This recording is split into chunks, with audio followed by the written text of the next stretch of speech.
Good morning students. तो last article में मैं तुम्हारे यहाँ बॉन्ड कैरेक्टरिस्टिक्स के बारे में बात की थी।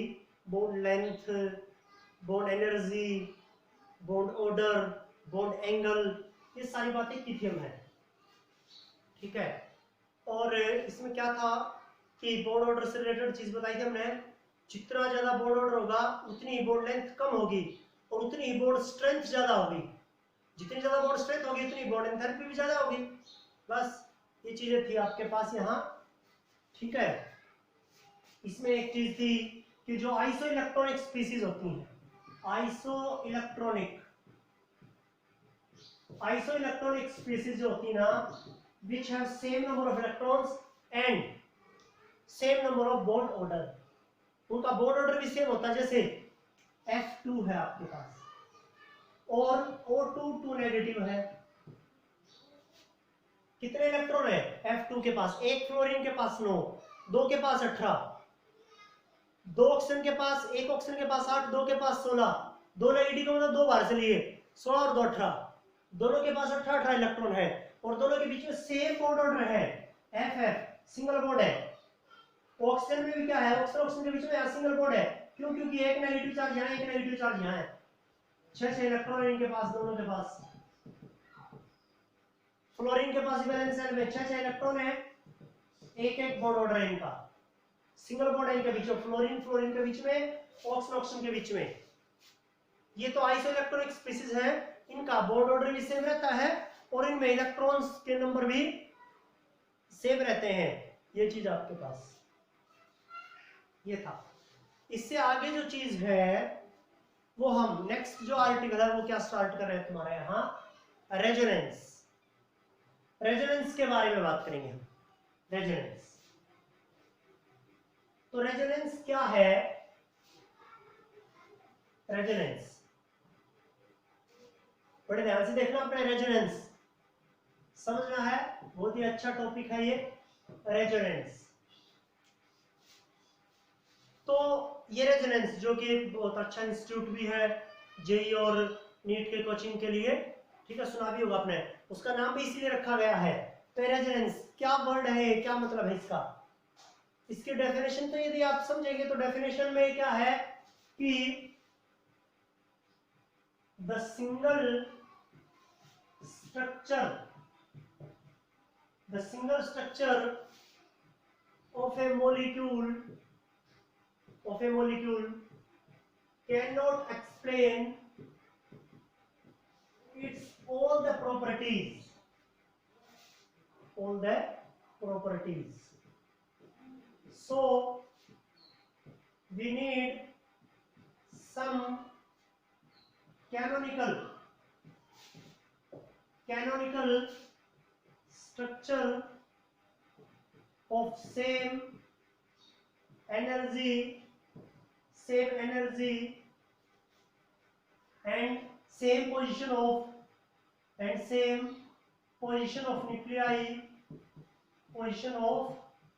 nuclei which explain all the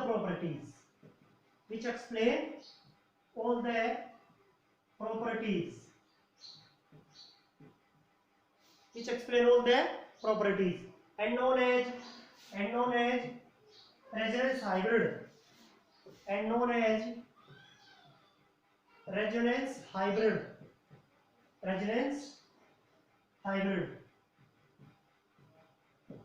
बड़े ध्यान से सुनना आपने कि एक सिंगल स्ट्रक्चर जो है ना किसी भी मॉलिक्यूल का, एक सिंगल स्ट्रक्चर किसी भी मॉलिक्यूल का उसकी सारी प्रॉपर्टी नहीं बता सकता।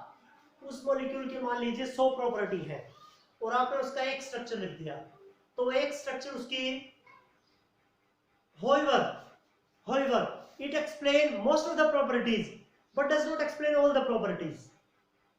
हाँ, वो एक स्ट्रक्चर जो सिंगल स्ट्रक्चर है वो ज्यादा प्रॉपर्टी तो शो करते रहे। जैसे 100 कैरेक्टरिस्टिक्स है, 100 प्रॉपर्टी है उस मॉलिक्यूल की, तो 90 बता देगा, 90 बता देगा, लेकिन सारी नहीं बता पाएगा।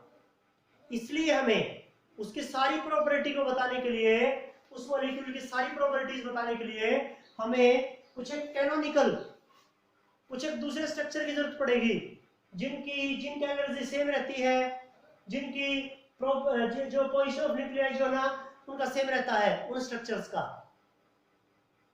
जो और दूसरे स्ट्रक्चर लिखेंगे हम उस सिंगल स्ट्रक्चर के साथ साथ के दूसरे स्ट्रक्चर भी जिनकी एनर्जी भी सेम है और पोजीशन ऑफ न्यूक्लियाई भी सेम है, ठीक है, जो कि इसकी सारी प्रॉपर्टी शो करेंगे मिलकर।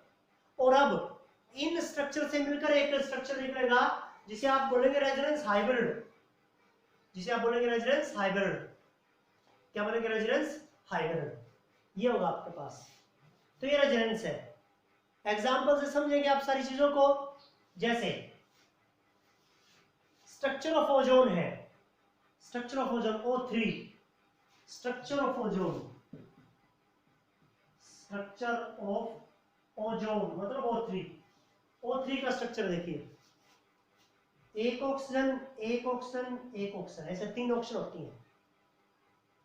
6 इलेक्ट्रॉन इसके पास, दो इलेक्ट्रॉन इसने अपने यहां से किए इस ऑक्सीजन के साथ। मैं डॉट की बजाय किसे आपको क्रॉस से, ताकि आपको बड़ा दिखाई दे। 6 इलेक्ट्रॉन थे इसके, 2 इसने अपने पास रख लिए, 2 इसके साथ शेयर करिए और 2 इस ऑक्सीजन के साथ शेयर करेगा। इस ऑक्सीजन के पास भी 6 होते हैं, 2 2 4, तो इसने अपने 2 शेयर कर लिए म्यूचुअल शेयरिंग में। इसके अपने 6 होते हैं, यदि ये 2 शेयर करेगा तो 2 और 2 4, 4 4 8, 8 और 2 10 हो जाएंगे, तो दिक्कत। इसलिए क्या करता है ये ऑक्सीजन जो है, ये ऑक्सीजन जो है अपने 2 शेयर करता है इस ऑक्सीजन के साथ और 2 करता है इसके साथ। तो अब ये शेयरिंग में इसके इलेक्ट्रॉन नहीं होंगे, केवल इसके होंगे दोनों। देखेंगे आप 8 कंप्लीट इसके, 8 कंप्लीट इसके, 8 कंप्लीट इसके। स्ट्रक्चर बना रहा हूं मैं इस ऑक्सीजन के पास अपना एक लोन पेयर, डबल बॉन्ड इस ऑक्सीजन के साथ, इसके 2 लोन पेयर, इस ऑक्सीजन के साथ सिंगल बॉन्ड और इसके यहां 3 बॉन्ड पेयर। ये वो स्ट्रक्चर है, ये जो सिंगल स्ट्रक्चर लिखते हैं हम, ये वो स्ट्रक्चर है। लेकिन क्या ये नहीं हो सकता कि ये जो डबल बॉन्ड है इस ऑक्सीजन के साथ ये डबल हो और सिंगल इसके साथ हो सकता है। देखिए कैसे, ये ऑक्सीजन अपना एक लोन पेयर, ये अपना एक बॉन्ड पेयर, मतलब 2 इलेक्ट्रॉन शेयर करेगा इसके साथ, ठीक है, ये चीज। तो दोनों इलेक्ट्रॉन अपना शेयर करे तो इसके पास 2 बॉन्ड पेयर रहेंगे। और ये सिंगल बॉन्ड इसके पास अपने 6 के 6, वही चीज। मतलब उन्होंने क्या चेंज किया, बस इस ऑक्सीजन का सिंगल बॉन्ड था, ये डबल कर दिया, डबल वाला सिंगल कर दिया, बस। क्यों? मतलब ये दोनों ऑक्सीजन आपस में 2 इलेक्ट्रॉन शेयर कर रहे हैं, ये इलेक्ट्रॉन 2 इलेक्ट्रॉन शेयर कर रहे हैं, वो भी अकेले इस ऑक्सीजन के। तो क्या ये नहीं हो सकता कि ये दोनों इलेक्ट्रॉन ये ऑक्सीजन शेयर कर ले और ये दोनों ऑक्सीजन अपने 2 इलेक्ट्रॉन शेयर कर ले? बस मैंने ये लिखा है, और कुछ नहीं। अब इनका रेजोनेंस हाइब्रिड बनाएंगे हम। रेजोनेंस हाइब्रिड बनाएंगे कि देखो, पहले इस ऑक्सीजन के साथ इस ऑक्सीजन के बीच में डबल था, यहाँ सिंगल था। अब क्या हुआ, इन दोनों ऑक्सीजन के बीच में डबल और यहाँ सिंगल है। तो इनका रेजोनेंस हाइब्रिड बनाने के लिए इक्विलिब्रियम का निशान देना होगा आपको। क्या? ये ऑक्सीजन है आपके पास, ठीक है, फिर दूसरा ऑक्सीजन, ये ऑक्सीजन है आपके पास यहाँ, फिर तीसरा ऑक्सीजन, ये ऑक्सीजन आपके पास यहाँ। अब सिंगल बॉन्ड तो मतलब ये सिंगल है, ये डबल है, ये सिंगल है, वो डबल है, तो एक एक बॉन्ड तो हो गया। एक के बीच में डबल बॉन्ड है, तो डबल बॉन्ड के लिए मैं क्या दिखाता हूं, ये डेज्ड वेज में दिखा देता हूं, ये डेज्ड वेज में, कि यहां डबल है तो ये सिंगल है, ये डबल है तो ये सिंगल है।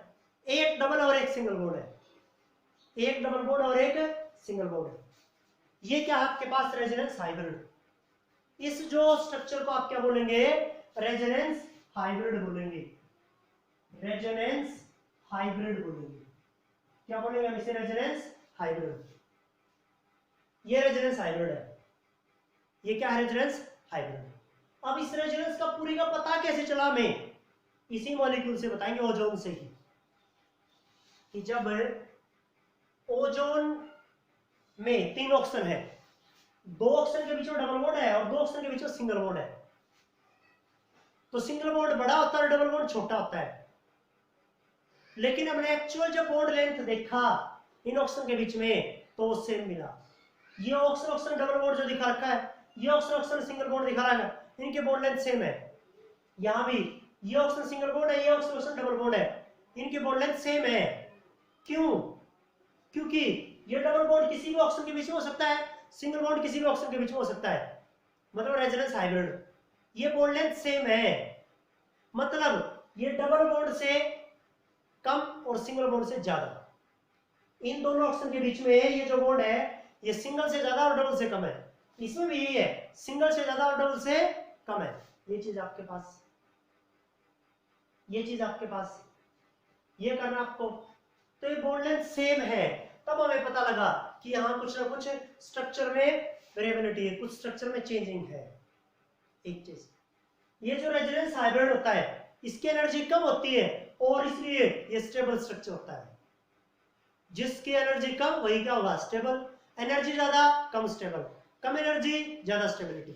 याद रखें, एनर्जी कम कर दो नेगेटिव एनर्जी, नेगेटिव एनर्जी का स्टेबल होगा ज्यादा, तो कम एनर्जी ज्यादा स्टेबिलिटी। तो रेजोनेंस हाइब्रिड की एनर्जी कम होती है किससे, जैसे ये रेजोनेंस हाइब्रिड है और दो ये स्ट्रक्चर है, तो इस रेजोनेंस हाइब्रिड की इनसे एनर्जी कम है, इसलिए क्या ये ज्यादा स्टेबल है।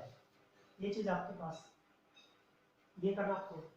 अब और भी बता रहा हूं मैं, कुछ स्ट्रक्चर और बताऊंगा मैं रेजोनेंस लिखने के लिए आपके पास यहाँ। तो फिर उसके बाद कार्बन मोनोऑक्साइड, कार्बन डाइऑक्साइड का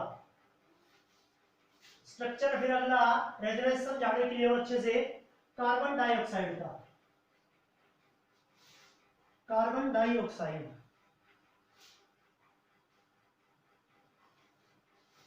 कार्बन डाइऑक्साइड CO2, एक कार्बन और दो ऑक्सीजन, तो कार्बन के पास 4 इलेक्ट्रॉन होते हैं वैलेंस शेल में, ऑक्सीजन के पास 6 इलेक्ट्रॉन होते हैं वैलेंस शेल में, 2 4 6, दूसरे ऑक्सीजन के पास भी 6, 2 4 6। अब देखो दो शेयर कर लिए ऑक्सीजन और कार्बन ने, 8 इलेक्ट्रॉन पूरे, दो शेयर कर लिए कार्बन ऑक्सीजन 8 पूरे। कार्बन ने अपने 4 इलेक्ट्रॉन ऑक्सीजन के साथ शेयर कर लिया, 8 इलेक्ट्रॉन इसके भी पूरे। क्या हुआ स्ट्रक्चर, स्ट्रक्चर आप देखेंगे, कार्बन ये 4 इलेक्ट्रॉन है शेयर्ड, तो डबल बॉन्ड, यहां भी 4 इलेक्ट्रॉन शेयर्ड, डबल बॉन्ड। इसके पास तो 2 लोन पेयर अपने, इसके पास भी अपने 2 लोन पेयर है। पहला स्ट्रक्चर ये हो गया आपके पास यहां, पहला स्ट्रक्चर। अब आगे देखिए, मान लीजिए ये ऑक्सीजन, इसके पास अपने 2 लोन पेयर है, ये दोनों इलेक्ट्रॉन है, 2 लोन पेयर मतलब 4 इलेक्ट्रॉन, 4 में से 2 इलेक्ट्रॉन कार्बन ऑक्सीजन बॉन्ड में आ जाए फिर से, तो यहाँ ट्रिपल बॉन्ड हो जाएगा, मतलब 6 इलेक्ट्रॉन, और 4 ये थे 10, कार्बन के पास 10 इलेक्ट्रॉन नहीं हो सकते, 8 से ज्यादा नहीं हो सकते, तो इसलिए ये बॉन्ड पेयर के इलेक्ट्रॉन ऑक्सीजन के पास आ जाएंगे वापस। और क्या स्ट्रक्चर बनेगा देखिए, कार्बन यहाँ ट्रिपल बॉन्ड हो गया, ऑक्सीजन लोन पेयर, एक ही लोन पेयर रहा। अब ऑक्सीजन 6 और 2 8, कितने शेयर कर रहे थे अपना ऑक्टेट पूरा करने के लिए, 2 शेयर कितने किए, अब 4, क्योंकि 2 ही बच गए हैं, तो कैसे चार्ज आता है, पॉजिटिव चार्ज, जो मैंने आपको समझाया था बार बार, आवश्यकता ज्यादा खर्च करेगा पॉजिटिव चार्ज, जो फॉर्मल चार्ज होता है ना वो चीज। इस ऑक्सीजन के पास बॉन्ड पेयर के इलेक्ट्रॉन वापस आ गए, सिंगल बॉन्ड हो गया, डबल से 2 4 6, 6 के 6 इलेक्ट्रॉन अपने एज इट इज, और बॉन्ड ही बना या ऑक्टेट पूरा, फिर भी आवश्यकता से कम खर्च करें, नेगेटिव चार्ज, ऐसी चीज है ये आपके पास, ये आपके पास वो बन गया आपके पास स्ट्रक्चर। अब उसके बाद में देखिए, उसके बाद में देखिए कि अब क्या दिखाएंगे अब आपको हम यहां, अगला रेजोनेंस के लिए जो बनेगा वो देखिए अब देखिए, इस ऑक्सीजन के ये बॉन्ड पेयर के इलेक्ट्रॉन, ये बॉन्ड पेयर के इलेक्ट्रॉन आ जाए, ये जो लोन पेयर आपके पास ये बॉन्ड पेयर में आ जाए कार्बन कार्बन के बीच में, और ये दोनों इलेक्ट्रॉन इस ऑक्सीजन के पास चले जाए, तब क्या होगा देखिए, यहां इस साइड अब कार्बन ये इलेक्ट्रॉन ऑक्सीजन के पास चले गए, सिंगल बॉन्ड हो गया, 2 4 6, अब यहां नेगेटिव आ गया, और ये दोनों इलेक्ट्रॉन में से बॉन्ड पेयर के जो इलेक्ट्रॉन है वो कार्बन ऑक्सीजन के किस में आ जाएंगे आपके पास, यहां बॉन्ड पेयर में, तो ट्रिपल बॉन्ड बन गया। इस ऑक्सीजन के पास 2 इलेक्ट्रॉन रहे तो इसके पास क्या था, पॉजिटिव चार्ज आ गया। अब ये देखिए पॉजिटिव चार्ज आ गया वहां, मतलब जो ट्रिपल बॉन्ड था अब वो दूसरी ऑक्सीजन कार्बन के बीच में आ गया, और सिंगल बॉन्ड पहले जो ट्रिपल बॉन्ड था उनके बीच में हो गया। ये देखिए ये आपके पास, अब इनको हटा दीजिए, अब इनकी जरूरत नहीं है आपके पास, ये देखिए दोनों कार्बन ऑक्सीजन के बीच में डबल बॉन्ड थे, यहाँ डबल बॉन्ड यहाँ डबल बॉन्ड। अब एक स्ट्रक्चर में क्या किया, पहले में कार्बन ऑक्सीजन में यहाँ ट्रिपल बॉन्ड यहाँ सिंगल बॉन्ड, ट्रिपल बॉन्ड है क्या जाएगा पॉजिटिव चार्ज, सिंगल बॉन्ड है नेगेटिव चार्ज ऑक्सीजन के पास। अब यहाँ क्या होगा ट्रिपल बॉन्ड, तो यहाँ पॉजिटिव चार्ज, यहाँ सिंगल बॉन्ड, ये नेगेटिव चार्ज, ये रेजोनेंस हाइब्रिड।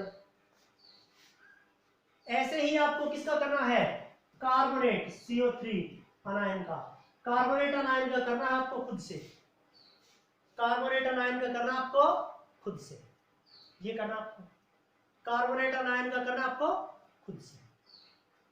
ये था रेजोनेंस, ये क्या था आपके पास रेजोनेंस। समझ रहा बड़े अच्छे से, इलेक्ट्रॉन को एक जगह से दूसरी जगह पर बदलना है बस, न्यूक्लियस की पोजीशन नहीं बदलनी, इलेक्ट्रॉन की पोजीशन बदलनी है। किसकी पोजीशन बदलनी है आपको, इलेक्ट्रॉन की पोजीशन बदलनी है। इलेक्ट्रॉन को कम ज्यादा नहीं करना, जैसे देखो कार्बन के 8 इलेक्ट्रॉन है, 4 बॉन्ड पेयर में यहाँ, 4 बॉन्ड पेयर में यहाँ, क्योंकि 2 बॉन्ड पेयर 2 बॉन्ड पेयर है, 4 बॉन्ड पेयर है, 4 में 8 इलेक्ट्रॉन हो गए, 8 ही होने चाहिए, नहीं कि वो 6 या 10 हो जाए, गलत हो जाएगा। कहीं भी देख लीजिए 3 और 1 4 बॉन्ड है, यहाँ भी देख लीजिए 3 और 1 4 बॉन्ड है। रेजोनेंस का मतलब है इलेक्ट्रॉन का डिलोकलाइजेशन होना, इलेक्ट्रॉन की जगह बदलना। इसका ये मतलब नहीं है कि आप ना न्यूक्लियस की पोजीशन बदल दें या क्या कर दें, कम ज्यादा कर दें इलेक्ट्रॉन्स को, नॉर्मल जो कोवेलेंट बॉन्ड बनते हैं उनसे कम ज्यादा कर दें, ऐसा कुछ नहीं करना आपको। ये चीज आपके पास, तो कार्बोनेट का लिखना है आपको, ओजोन और कार्बन डाइऑक्साइड का मैंने किया, कार्बोनेट का खुद से, ये काम आपका।